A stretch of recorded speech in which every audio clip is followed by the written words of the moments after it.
Assalamualaikum warahmatullahi wabarakatuh. Kembali lagi di Warna-Warna 86.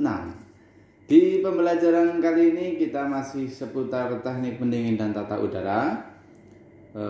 Untuk materi hari ini kita akan belajar tentang alat khusus yang biasa digunakan di bidang pendingin dan tata udara. Karena banyak alat khusus yang ada di bidang pendingin, maka di video kali ini saya akan membahas 5 alat khusus yang digunakan di teknik pendingin dan tata udara. Pengen tahu apa saja? Simak terus video berikut ini.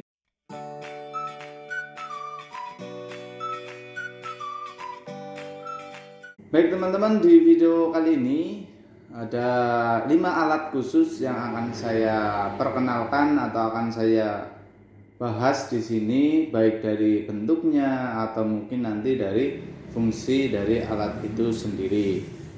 Apa perbedaan antara alat khusus dan alat umum? Kenapa dikatakan ada alat khusus dan alat umum?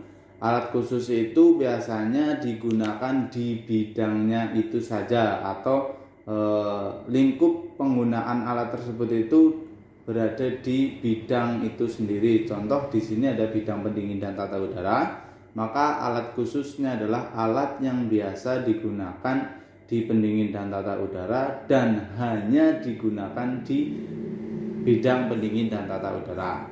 Ada alat umum ya, contohnya ada obeng, ada tang, itu mungkin alat umum. Tapi kalau untuk alat khusus itu adalah alat yang biasa digunakan di bidangnya dan khusus digunakan di bidangnya. Baik teman-teman, kita langsung mulai. Ada yang pertama. Yang pertama di sini ada namanya pompa vakum, ya, atau vakum pump. Vakum pump ini fungsinya untuk apa? Vakum pump ini berfungsi untuk menetralisir di seluruh sistem pemipaan, refrigerasi dan tata udara.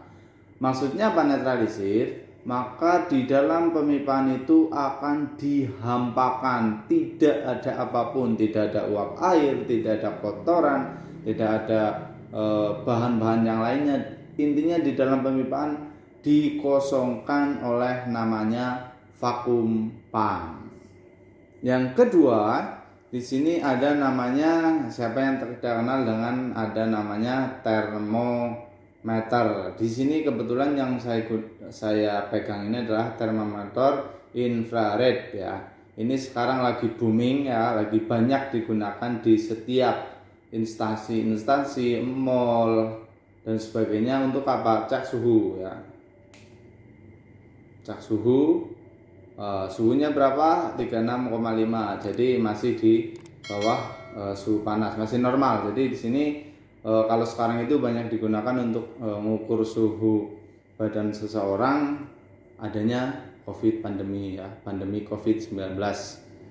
Di teknik pendingin pun kita sudah banyak menggunakan ini sebelum ada pandemi, ya, karena ini memang salah satu alat khusus yang harus dipunya sebetulnya oleh teknik pendingin.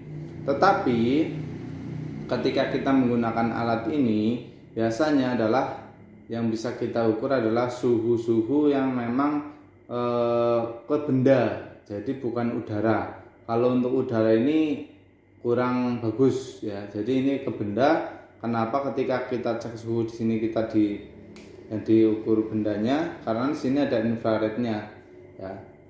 Jadi kalau infrared itu sebetulnya hanya khusus untuk suhu benda padatnya, gitu maksudnya. Jadi bukan udara. Jadi itu fungsi dari infrared thermometer. Yang ketiga, di sini ada alat namanya manifold gauge. Ini adalah salah satu alat khusus yang harus dipunya di pendingin dan tata udara. Ya, ini bisa digunakan di sistem refrigerasi dan tata udara, ya. Fungsinya untuk apa? Fungsi utama ini adalah sebagai alat penghubung, ya. Alat penghubung pemvakuman, pengisian ataupun recovery, ya. Adapun beberapa yang bisa dibaca di manifold, kalian bisa lihat di video saya yang ada di atas, ya.